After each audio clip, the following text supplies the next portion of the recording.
출근길 뉴스를 종합해드립니다. 깊이 있는 뉴스 YTN FM 출발 새 아침. 신율의 출발 새 아침 3부 순서 시작합니다. 오늘 날씨는 좀 흐렵습니다만 오늘 저녁에 그래서 곳곳에 비가 내리는 곳이 좀 있을 거라는 예보가 있죠. 늦게 퇴근하시는 분들은 우산 챙겨 나가실 필요 있을 것도 같습니다. 이 퇴근 말이 나왔으니까 말인데요. 우리나라는 출근 시간은 정확한데 퇴근 시간은 없다라는 말이 있을 정도로 퇴근 시간이 일정하지 않습니다. 그렇기 때문에 이른바 저녁이 있는 삶이라는 말이 나올 정도인데요. 저녁이 있는 삶. 언제쯤 저녁이 있는 삶이 우리에게 올지 모르겠습니다만 진짜 이런 현실 생각해보면 서글퍼집니다. 오늘만은 우리 청취자 여러분들 모두 저녁이 있는 삶을 가져보시길 바라면서 신율의 출발 새 아침 3부 순서 먼저 광고부터 듣겠습니다. YTN 라디오 신율의 출발 새 아침. 박근혜 정부 시절 마련된 양대 지침이 공식적으로 폐기됐습니다. 만들어진 지 1년 8개월 만인데요. 양대 지침 폐기는 문재인 대통령의 공약이기도 했습니다. 당시 노동계는 쉬운 해고로 양산한다면서 반발했고요. 1999년 민주노총 탈퇴에 이어서 한국노총마저 노사정위원회를 탈퇴하면서 노사정위는 문자 그대로 대화 기능을 상실한 개점 휴업 상태로 전락이 됐는데요. 노동계는 그동안 사회적 대화 복귀의 주요 조건으로 양대 지침 폐기를 내걸었던 만큼 이번 조치로 어떤 입장 변화가 있을지 주목되고 있습니다. 관련해서 민주노총 남정수 대변인 연결해서 입장 들어보겠습니다. 남정수 대변인님 나와 계시죠? 안녕하세요. 네, 안녕하세요. 예, 안녕하세요. 예, 어떻게 그 양대 지침 폐기가 됐습니다. 환영하는 분위기죠? 예, 이게 정부 지침 발표되고 폐기하는 게 이렇게 쉽지 않은 건데요. 예. 1년 8개월 만에 폐기되어서 다들 당연히 반기고 환영하는 입장입니다. 예, 그렇죠.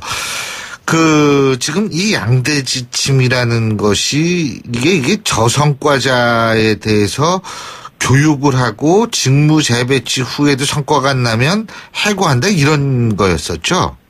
네, 소위 일반 해고라고 이름을 붙였고요. 예. 사실 지금 근로기준법에는 정당한 이유 없이 노동자들을 해고할 수 없다. 이렇게 지금 해고를 제한하는 법이 있는데, 예.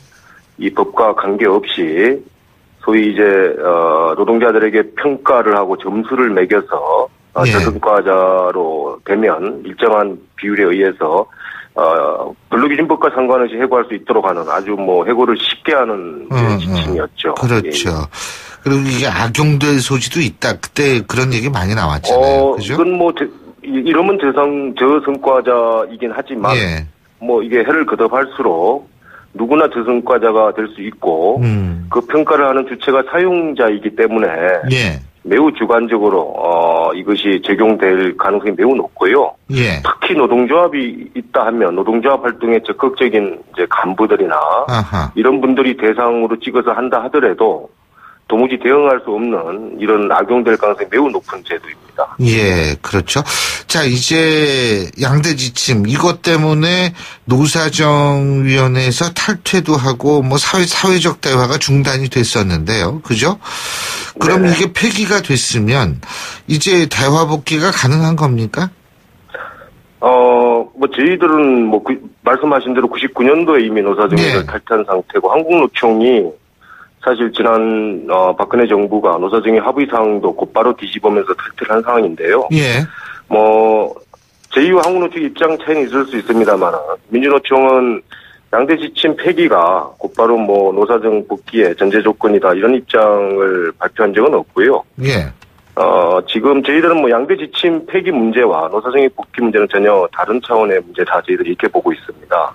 다른 차원의 문제다. 예, 지금 언론이나 많은 분들이 양대 지침 폐기로 이제 민주노총이나 양대 노총이 노사정위 복귀할 가능성 이런 보도를 많이 하는데요. 저희가 봐서는 이 점에 대해서는 한국노총도 크게 입장이 다르지 않을 것으로 저는 예상하는데 곧바로 이제 노사정위 복귀 문제로 연결시키는 것은 몸에 맞지 않는 옷을 자꾸 입어보라 이렇게 좀 강요하는 것이라고 보고 있어요. 그렇군요.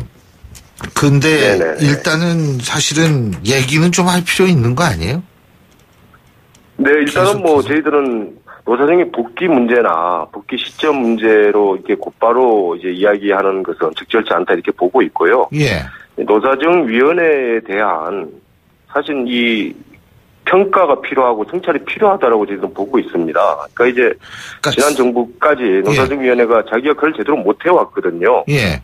정부가 주도하는 노동법 개혁시키는 이런 정책들을 사실 강행하고 관철하기 위한 기구로 노사정위원회가 뭐 사회적 대화기구란 이름으로 역할을 해왔기 때문에 이 다 무너진 집이고 현재 또 이게 헌 집인데 이것을 갑자기 정부가 바뀌었다라고 해서 곧바로 새 집이니까 이제 다 들어와라 이렇게 얘기할 수 있는 것이냐 저는 뭐 그렇지 않다고 보고 있고요. 네. 노사정위원회가 과연 우리 사회에서 어떤 역할을 해왔고 어떤 필요성이 있는지 오히려 이런 문제가 지금 논의돼야 될 시점이 아닌가 이렇게 보고 있습니다.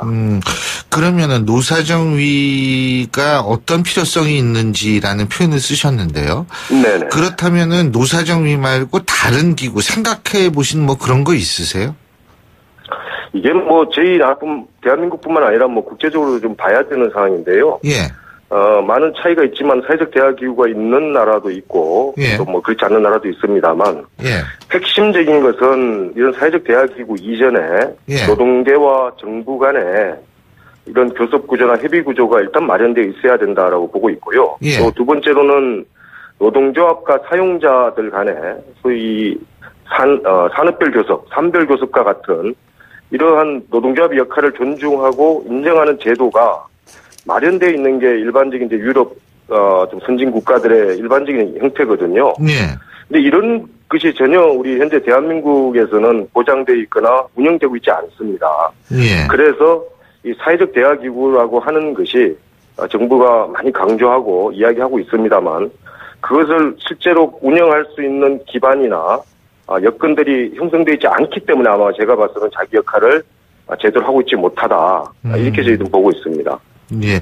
제가 여기서 두 가지 좀 갑자기 궁금해졌는데, 이 산별노조 말씀하셨잖아요. 네네네네. 근데 이게 유럽 같은 경우에는 산별노조가 굉장히 그게 이제 주로 다 일을 하지 않습니까? 그죠? 예, 그렇습니다. 근데 예. 우리나라는 지금 민주노총, 한국노총, 이게 크게 이제 둘로 노총이 나눠져 있고, 거기에 비해서 상대적으로 산별노조의 역할이나 이런 기능이 좀 약하다, 이런 지적인데 이 부분은 어떻게 봐야 돼요? 예, 이게 이제 사실 이 규격이 전도되면 안 되는데요.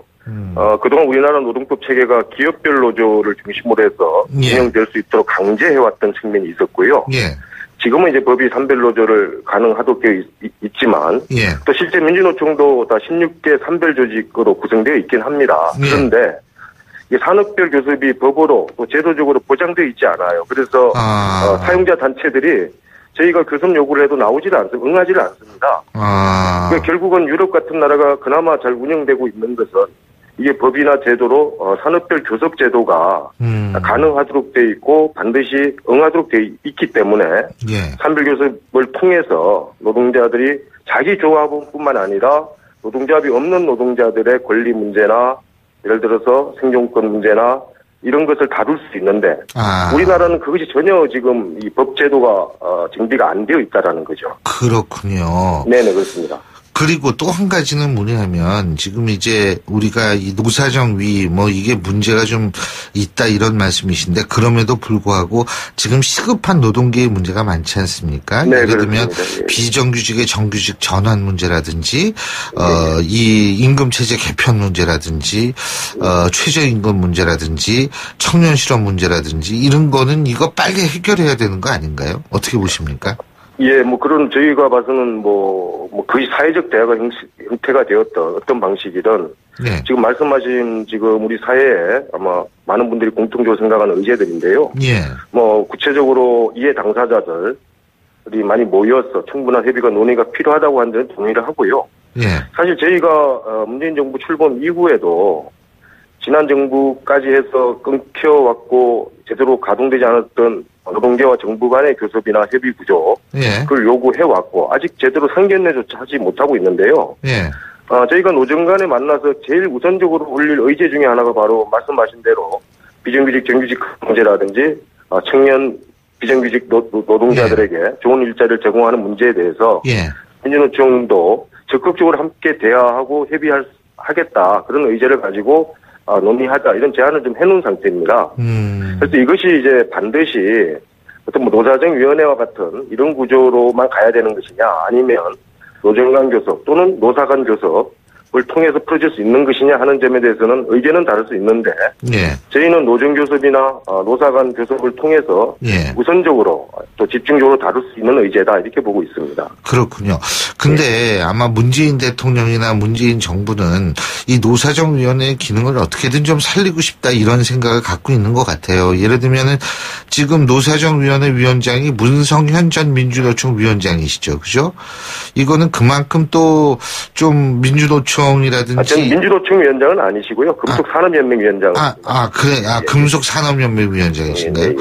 그러면은 어쨌든 노동계 출신이신데 이제 이런 쪽을 일종의 배려했다, 정부가. 이렇게는 보지 않으세요? 뭐 이제 어떤 의미를 두고 이제 유축을 하셨는지는 뭐 저희가 네. 확인하기는 어렵습니다. 아무래도 뭐 민주노총이 노사정위원회에 대한 이제 여러 가지 불신들이 오래 쌓여와 있는 상태고, 예. 내부적 논의와 여러 가지 쟁점들이 있는 구조이기 때문에 아마 예. 복귀 문제가 설사 이야기된다 하더라도 내부적 절차에 의해서 토론되고 이래야 될 문제이기 때문에 예. 아마도 뭐 그런 부분까지 포함해서 뭐 하진 않았을까 싶긴 한데요. 예. 뭐 저희 입장은 뭐 이미 입장 발표한 적이 있습니다만은 노사정위원회는 구조와 성격, 그동안 해왔던 역할에 대한 문제 제기를 하고 있는 것이지. 예. 노사정위원장이 누구인가라는 것만으로 노사정위원회라는 것이 뭐 바뀌었다, 변화되었다라고 보기는 좀 어렵다는 게 기본적인 입장이고요. 예. 지난 노무현 정부 때도 사실 친노동계 인사가 노사정위원장을 얘기만 사례가 있었습니다. 예. 그럼에도 당시 노사정위원회에 올라왔던 의제 자체가 지금 이제 비정규직 법안이라고 이야기하는 비정규직을 상당히 자유롭게 사용할 수 있는 법을 이제 관철하기 위한 어떤 기구로서 역할을 했기 때문에 예. 그런 것이 반복되어서는 안 된다는 게 저희들 입장입니다. 알겠습니다. 그리고 요게 마지막으로 반대쪽 입장을 한번 여쭤볼게요. 네네. 이 재계 쪽에서는 양대 지침 폐기에 대해서 조금 걱정을 한다, 이런 보도가 있거든요. 네. 이게 뭐 고용시장 유연성이 위축되는 거 아니냐, 뭐 이런 얘기가 나오고 있는데 이 부분은 어떻게 보십니까? 낡은 패러다임에 계속 갇혀있는 저는 입장이라고 보고 있고요. 예. 소위 이제 고용유연화, 노동시장 유연화, 또 신자유주의, 이런 것으로 그동안 이제 재계나 자본 측에서 엄청난 비정규직을 고용해내고 이 이익을 채워왔거든요. 지금 이걸 이제 바꿔야 되는 시점이다, 이렇게 저희들은 보고 있는데, 그런 의미를 담아서 이번 양대 지침과 같은 잘못된 이제 지침이 좀 폐기됐다고 보는데, 계속 옛날 방식, 자신들이 정권이나 정부의 지원을 받아서 자유롭게 어떤 노동자들을 비정규직으로 고용할 수 있고 또 낮은 임금으로 고용할 수 있는 이런 제도를 계속 지속될 수 있게 바라는 저는 희망사항이라고 보고요. 이제 좀 재계도 바뀌어야 되고 그동안 노동자들이 고통 전담을 해왔다면 이제 새로운 패러다임에 맞게 재계도 좀 고통을 분담할 수 있는 이런 자세가 좀 필요하다고 봅니다. 예, 잘 알겠습니다. 오늘 말씀 잘 들었습니다. 고맙습니다. 네, 고맙습니다. 예, 지금까지 민주노총의 남정수 대변인이었고요. 신율의 출발새 아침 3부 순서 여기서 줄입니다. 잠시 뒤 4부에서 뵙겠습니다. 날카로운 분석, 내일을 보는 시선, 신율의 출발새 아침. 신율의 출발새 아침 4부 순서, 먼저 광고부터 듣죠. 예, 8시 31분 04초 지나고 있는 화요일 아침입니다. 교통 상황 어떤지 알아볼까요? 박화영 캐스터. 네, 신율의 출발새 아침 교통정보입니다. 요즘 혹시 느끼시나요? 평소보다 좀 차가 많은 편입니다. 곳곳으로 차도 많고 돌발 상황도 꽤 많이 발생하는데요. 먼저 현재는 영동고속도로 인천 쪽으로 군포나들목 부근 갓길에 승용차 관련한 사고가 발생해서 처리 작업 때문에 정체되고 있고요. 서울 외곽순환고속도로는 구리 가는 길 서하남 나들목 부근이 있었던 사고 처리는 조금 전에 마무리됐습니다. 하지만 서울 외곽순환고속도로 곳곳으로 많이 답답합니다. 그리고 송파 부근 2차로에는 조금 전에 화물차가 고장으로도 또 서게 됐습니다. 제2경인고속도로가 경인고속도로보다 차가 많습니다. 인천 가는 길 서창에서 문학이나 인천 시점 부근으로 답답하게 묶여 있습니다. 서해안고속도로도 외곽으로 금천 부근 목감 진출로 매송에서 비봉 사이로 속도 줄여가고 있고요. 한편 서울 시내 간선도로 곳곳으로도 교통량이 많은데요. 강변북로 일산 들어가는 길은 사고 때문에 더 어렵습니다. 양화대교와 성산대교 사이 2차로에 사고 나서 이 부근으로 움직임이 많이 둔하고요. 일산에서 구리 쪽으로는 행주대교에서 양화대교, 이후로 마포대교에서 반포대교까지, 더 가서는 성수대교와 영동대교 사이로도 차 간격 바짝 좁히고 있습니다. 올림픽대로 강일 쪽으로는 행주대교를 시작으로 가양대교, 이후로 여의도권을 시작으로 강남권인 영동대교까지 밀려서 통과하고 있고요. 반대 공항으로 가는 길은 청담대교 부근으로 노면에 유철이 있기 때문에 주의 운행하시기 바랍니다. 신일의 출발 새 아침 교통정보였습니다. YTN 라디오 신율의 출발 새 아침.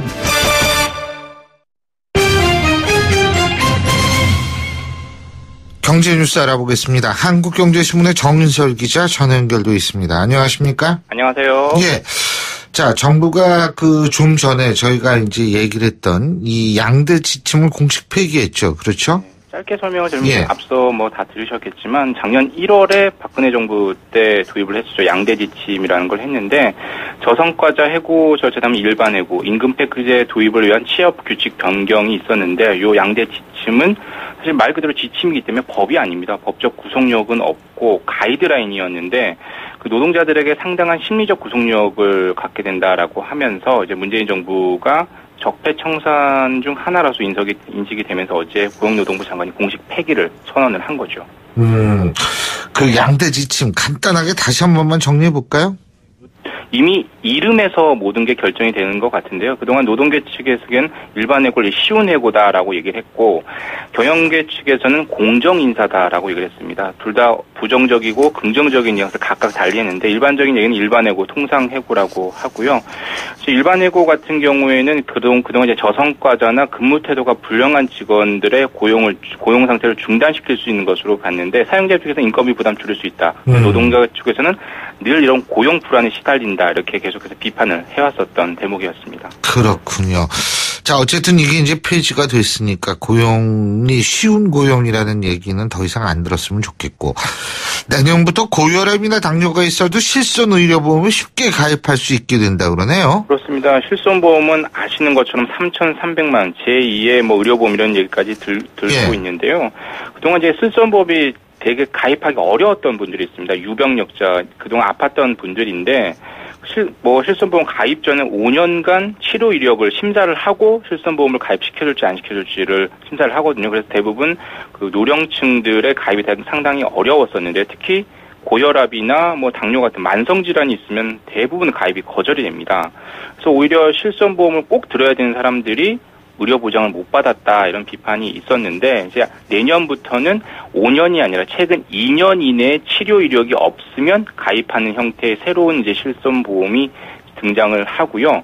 다만 이제 일반 실손보험보다 보험료가 높게 책정될 가능성이 현재로서는 높고요. 그래서 금융위에는 본인 부담료를 높이는 형식으로 해서 보험료 부담을 좀 줄이는 완화하는 형태로 좀 보완을 하겠다라고 지금 밝히고 있습니다. 이 광고 많이 하더라고요. 예? 맞습니다. 병이 있어도 이런 얘기요. 예? 실제로 가입을 하려고 보면 가입이 거의 안 되고 보험료가 상당히 높은 경우가 많거든요. 근데 이번에 문재인 케어다라고 해서 이제 우리 국가 형태의 어떤 의료보험의 보장 영역이 넓어지잖아요. 확대가 되니까 그 부분에 실손보험의 어떤 인기가 예전만 못할 수 있으니까 이런 부분에 대해서 보완이 되는 것 같습니다. 그리고 더 거둔 실손보험료 213억 원도 돌려준다 그러죠? 28만 명이 혜택을 받게 되는데 1인당 최고 환급 금액이 1인당 14만 5천 원이다라고 합니다. 나도 그러면 환급 받을 수 있습니다. 근데 모든 보험사의 문제점이 있었던 게 아니고요. 금감원이 이제 감리를 해보니까 9개 생보사에서 이런 문제가 있었습니다. 즉 안 받아도 되는 보험료를 더 받았다는 거죠. 하나생명, 교보, 신한, KDB, 미래에셋, 농협, 동부, 동양, ABL 이 9개 생보사인데요. 대부분 50세 이상의 가입자가 대부분 그랬습니다. 그럼 보험료 환급 어떻게 받아야 되지? 보험 가입자가 별도 신청하지 않아도 예. 보험사가 환급 대상자에게 개별적으로 안내를 해주고요. 다만 최근에 연락처가 바뀌었을 경우에는 환급이 원활하지 않을 수 있어서 환급 대상이 될 수도 있을 것 같다라고 분들은 보험사에 반드시 문의하는 게 좋다라고 합니다. 이거 중요하네요. 맞습니다. 예.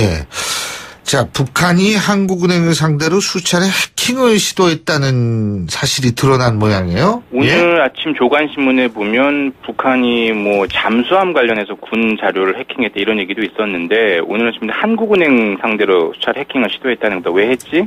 뭐 교란을 일으킬 그럴 뭐 의도도 있었던 것 같고 최근에 예. 북한이 외화벌이 대중 노동자 해외 송출이 뭐 금지된다 중단된다라고 하잖아요. 그래서 새로운 외화벌이 수단으로 사이버 공격을 활용하고 있는 것으로 지금 알려지고 있죠. 최근에 그 ATM 같은 경우에도 처음으로 북한의 소행으로 추정되는 해킹이 있었고요. 이번에 보면 이제 자유한국당의 심재철 위원이 뭐 한국은행을 통해서 받은 자료를 보면 예.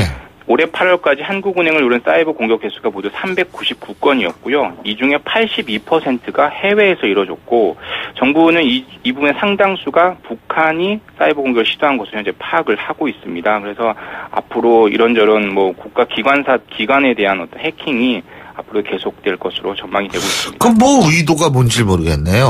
예? 가장 큰 거는 뭐 최근에 뭐 전자기 펄스 공격 이런 얘기도 북한이 할 수 있다는 얘기를 하고 있잖아요. 핵 공격이뿐만 아니라 미사일 공격이 아니라 우리나라의 어떤 그 기관망, 통신이라든지 전기라든지 이런 금융망을 완전히 교란시켜버리면 국가적 혼란을 일으킬 수 있으니까 이 부분에 대해서 상당 부분 어떤 그 준비를 시도를 하고 있는 게 아닌가 이렇게 파악이 되고 있습니다. 예. 지금 북한 말씀하셔서 그런데 국제 신용평가사죠. 3대 신용평가사 중에 하나인 피치요.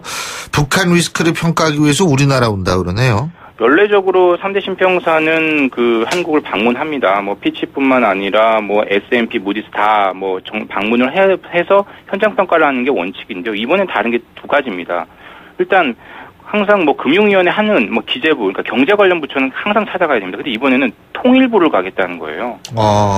아니 왜 통일부를 왜 가지? 북한 리스크를 보는 것 아니냐 이렇게 볼 수 있다라는 거고요. 그리고 피치는 S&P나 무디스에 비해서 우리나라의 신용평가 등급을 한 단계 낮게 보고 있거든요. S&P, 무디스는 우리는 맨 위에서 세 번째 등급인데 피치는 그보다 한 등급 아래인 네 번째 등급을 매기고 있습니다. 그래서 피치가 우리나라를 방문해서 좀 더 부정적으로 보려는 거 아니야라고 긴장을 하고 있다는 건데요. 정부는 뭐 많은 부분은 제대로 설명을 해서 신용평가 등급이 어떤 내려가지 않는 데서 최대한 노력을 하겠다라고 밝히고 있습니다. 예. 자, 그리고 추석 연휴 이제 이번 주 토요일부터죠. 그렇습니다. 추석 연휴 시작이 됐는데 미국하고 유럽한국과는 사실상 매진이 됐다 그러는데 요새 경기 별로 안 좋다 그러는데 이 나가시는 분들 많네요. 예? 그렇습니다. 아니 어떻게들 돈을 융통해서 나가시는 것 같은데 원래 내수를 위해서 이 연휴를 주는 건데 그 효과가 반감되는 것 아니냐 이런 지적이 있습니다. 네. 아시아나항공 추석 연휴 기간 동안 보니까 미주 유럽 노선의 예약률이 85%를 이미 넘었고요. 특히 연휴가 시작하는 30일에 출발하는 국제선 주요 노선 항공은 대부분 만석이라고 합니다. 그래서 사실상 매진이 됐다라고 하고요. 그래서 올 추석 연휴 때 해외로 여행을 나가는 이제 한국 우리 내국인 수준이 100만 명은 사상 최대 인파라고 하고요. 하루 평균 한 열흘 이상의 연휴니까 10만 명씩 나간다라고 하니까 이게 역대 최대 수준이라고 합니다. 임시공휴일을 정한 게 10월 2일을 임시공휴일을 정한 이유가 내수를 진작시키기 위한 것인데 상당히 좀 힘들어질 수 있다. 이런 부정적인 우려가 있는 것 같고요.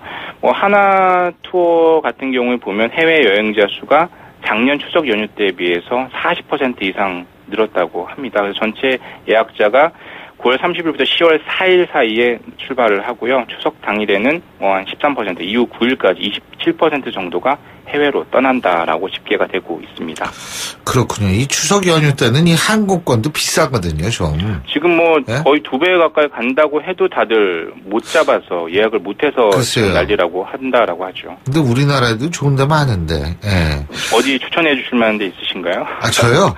이거 얘기해도 되나? 거제도나 뭐 예를 들면 제주도나 이런 데 있잖아요. 굉장히 이뻐요. 제가 꼭 가보도록 하겠습니다. 제 고향 추석 때 연휴 때 제가 고향 내려가야 되니까 꼭 들러보도록 하겠습니다. 저는요 우리 정인설 기자랑 방송하는 게 너무 좋아요. 이게 손발이 착착 맞거든요. 그래서 연휴 때 저를 불러주신다고 방송 꼭 할 수 있도록 이렇게 해주신 배려 정말 감사드립니다. 그렇죠. 뭐 다 생각해서 오늘 말씀 잘 들었습니다. 고맙습니다. 감사합니다. 예, 지금까지 한국경제신문의 정인설 기자였습니다.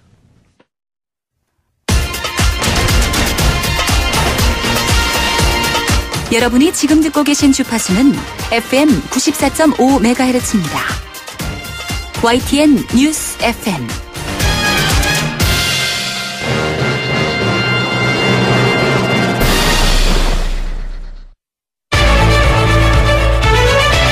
민심은 천심이다.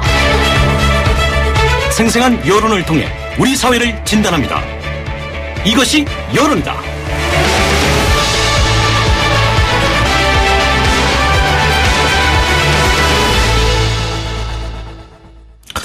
예, 매주 화요일날 함께하는 코너죠. 신율의 출발 새 아침, 이것이 여론이다. 자, 이 트럼프 미국 대통령하고 김정은 간의 말폭탄 싸움, 이거 상당합니다. 지금 한반도 위기감이 점점 고조되고 있는데요. 이것이 여론이다. 오늘도 이 부분에 대해서 한번 알아보겠습니다. 자, 여론조사 전문기관이죠. 리서치의 배종찬 본부장 스튜디오에 나와 계십니다. 어서 오십시오. 안녕하십니까. 예. 자, 이게 미국 트럼프 대통령하고 김정은의 이게 거의 수위가 조절이 안 되는 것 같아요. 네. 특히 이제 김정은이가 아주 얘기를 보통으로 하는 게 아닌데, 지금 문재인 대통령은 유엔 총회에서 기조연설을 하고 평화라는 단어를 32번 썼습니다. 네. 자, 이렇게 하고 귀국을 했는데 이 안보 위기가 지속되는 상황에서 대통령 지지율 변화가 좀 있습니까? 네, 변화가 있었습니다. 미국과 북한의 이 말폭탄 퍼레이드입니다. 말 그대로 말풍선이 아닙니다. 네, 북한 리용호 외교상의 미국 선전포고 발언에 따라서 일촉즉발의 위기 국면으로 전환되고 있는데요. 네. 대통령 지지율도 이 극단적인 안보 위기 상황에서 미세한 변화가 있었습니다. 이 한국갤럽이 자체 조사로 지난 19일부터 21일까지 실시하고 22일 발표한 조사, 전국 1,003명, 휴대전화 RDD 조사, 표본오차 95% 신뢰 수준 플러스 마이너스 3.1%포인트, 성연령 지역 가중치가 적용되었고요. 응답률 17%. 자세한 사항은 중앙선거여론조사 심의위원회 홈페이지에서 확인 가능합니다. 수고하셨습니다. 문재인 대통령이 항상 또 이게 한숨을 쉬고 들어가야 되네요. 네. 문재인 대통령이 대통령으로서의 직무를 잘 수행하고 있는지 잘 못 수행하고 있는지 물어봤는데요. 잘하고 있던 긍정평가는 바로 직전 조사의 69%에서 70%로 70%대로 회복을 했습니다. 그러나 부정평가는 4명 중 1명 정도 수준인 24%로 미세하게 늘어났는데요. 이 8월 말 이후에 이 부정평가는 지속적으로 늘어나고 있습니다. 그러니까 이게 지금 본부장님 말씀 들어보면 찬성도 미세하게 늘어났고 반대도 미세하게 늘어난 거네요. 그죠? 네. 예. 근데 이 찬성하는 쪽, 그러니까 지지율의 지지하는 쪽이 미세한 변화를 보인 이유는 뭘까요? 이 여론의 일반적인 예상이라고 할 수 있는데요. 극단적인 안보 위기 상황이니까 대통령의 지지율이 좀 더 부정적으로 영향을 받지 않겠느냐라는 가정을 할 수도 있을 텐데 우리 대통령의 지지율은 70%로 뭐 아주 적은 퍼센트지이지만 올라간 셈인데요. 우선 대통령 지지율이 높은 상태이기 때문에 이 지지층을 중심으로 재결집하는 현상이 발생을 하게 됩니다. 이 지지율이 높은 상태에서는 그만큼 복원력도 높다라고 볼 수 있는 것인데요. 위기 국면이다. 지지층을 중심으로 더 결집하는 현상이 나타나는 것이고요. 그런데 오히려 지지율이 낮게 되면 이런 복원력도 상당 부분은 상실하게 될 수 있는 부분인데요. 또 일종의 순방 효과도 있습니다. 대통령이 그렇죠. 외국을 나가게 되면 대통령의 이 국위 선양과 관련된 행보가 주목받게 되거든요. 그거 역대 대통령도 다 그런 것 같아요. 그랬었습니다. 대처는 임기 초반에는 이것이 이제 일종의 플래그십 이펙트라고 해서 대통령을 중심으로 해서 지금 잘난 척하는 거죠, 영어 쓰면서. 아닙니다. 이게 네. 네. 이 결집하는 현상이 나타나는 우린 국어를 써야 되긴 합니다만은 네. 설명드리기 위해서 그래서 이런 것들이 대통령의 지지율을 복원시켜 놓은 원인으로 분석할 수 있겠는데 핵심 지지층을 한번 살펴보겠습니다. 호남 대통령 지지율 93%. 2030 세대에서 문 대통령 지지율은 80%를 상회했습니다. 예. 더불어민주당 지지층 물론 예상하시겠지만 94%. 뭐 그거야 그렇게. 화이트 칼라와 학생층에서도 80%가 넘었습니다. 그러니까 대통령 평가에 있어서 안보 변수보다는 적폐청산 쪽에 더 무게가 실려 있는 지지층을 중심으로 결집한 것으로 보여집니다. 근데 일단 대통령을 이렇게 긍정적으로 평가하는 사람들 국민들의 이유가 있을 거 아니에요? 그리고 부정평가하는 국민들의 이유가 또 있겠죠? 뭡니까? 네. 추석 명절을 이제 얼마 앞두고 있지 않은 상황인데요. 이 더도 말고 덜도 말고 한가위만 같아라. 저는 이게 먹는 걸 많이 기대하고 있습니다. 이게 민심의 용광로, 여론이 뒤섞이는 장터 효과가 있다라고 이른바 이야기를 하게 되는데요. 이 대통령과 관련된 부분이 추석 밥상머리 토크의 주요 화제로 떠오를 가능성이 높아 보입니다. 이 오늘 설명드리는 긍정평가, 부정평가가 바로 그 주제가 될 수 있을 텐데요. 문 대통령을 긍정평가하는 이유로는 소통, 국민 공감 능력이 가장 높게 꼽혔고요. 서민을 위한 노력, 복지 확대, 최선을 다하는 대통령, 개혁, 적폐청산, 개혁 의지 순으로 꼽혔습니다. 이 부정평가 이유, 북한, 안보, 외교 이런 현안들을 모아 묶어서 보았더니 거의 부정평가 요인 50%에 육박하고 있습니다. 이 안보, 북한, 외교와 관련된 부분이 이 추석 밥상머리에 오를 텐데요. 단기적으로는 가장 큰 영향을 줄 요인으로 보여집니다. 그렇군요. 사실 이게 이게 어쨌든 추석 민심이라는 게 말이에요. 네. 이게 상당히 또 정치권에 있어서는 대목 아니에요? 그죠? 중요합니다. 대목이고 이 밥상머리 토크라고 얘기를 하는 이런 것들이 이게 은근히 영향을 주는데 요번에 추석 밥상머리 토크의 주제는 뭘까요? 네, 명절이면은 가장 많이 화면에 또 잡히게 되는 것이 용산역. 서울역에서 이렇게. 그리고 이제 헬기를 쫙 찍는 거 있잖아요. 지성객들에게 이렇게 막 손흔드는 그런 모습들, 정치인들의 우리가 항상 보게 되는데 올해도 과연 그걸 해야 되는지는 모르겠습니다. 이 추석 명심이 대통령과 정부도 평가하게 되는데요. 이 세대를 초월해서 그래서 지역을 초월해서 이념을 초월해서 각기 다른 여론이 뒤섞이는 명절 현상이 발생하게 되는데요. 현재로서는 안보 이슈에 주목하게 됩니다. 북핵과 미사일 도발에 대한 이슈가 중요하기는 하고 가장 주목을 받을 수밖에 없는데요. 당장 또 해결책이 보이지 않는다라는 것이 또 민심이기도 합니다. 그만큼 고착 이슈로 인식할 가능성도 다분해 보이는데요. 이 젊은 세대를 중심으로는 이 추석 명절 이 추석 밥상머리 토크의 주제로 대통령의 적폐청산 모드, 이명박 박근혜 정부와 관련된 각종 리스트, 이 국정원 이슈가 화제거리로 부각될 가능성이 높아 보입니다. 이 세대를 막론하고는 안보 이슈에 가려져 있는 경제 이슈에 대한 주목도가 높을 수밖에 없을 텐데 역시 먹고 사는 문제가 제일 중요합니다. 이 추석은 연중 하반기에 위치하는 이 시점의 특성이 있거든요. 그러니까 설 명절은 연초. 그러니까 미국발, 중국발, 국내발 이 3대 경제 폭탄에 대한 우려도 상당히 이야기가 될 것으로 보여집니다.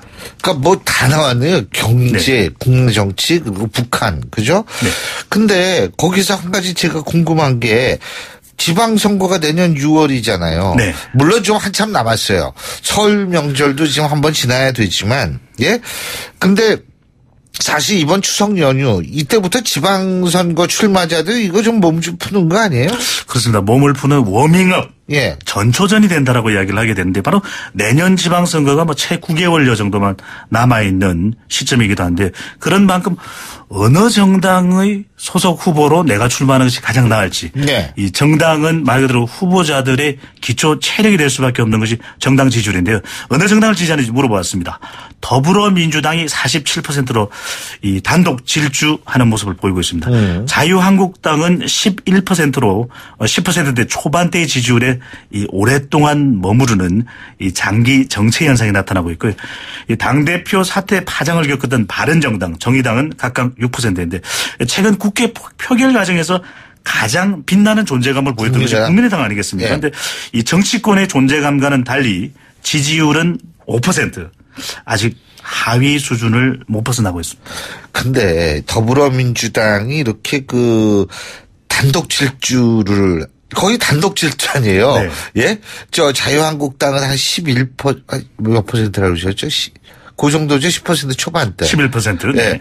그 정도니까 이게 이렇게 민주당 지지율이 단독 질주하는 이유가 뭘까요? 세젤예라는 단어를 아십니까? 신세대 단어인데 우리 신유 교수님.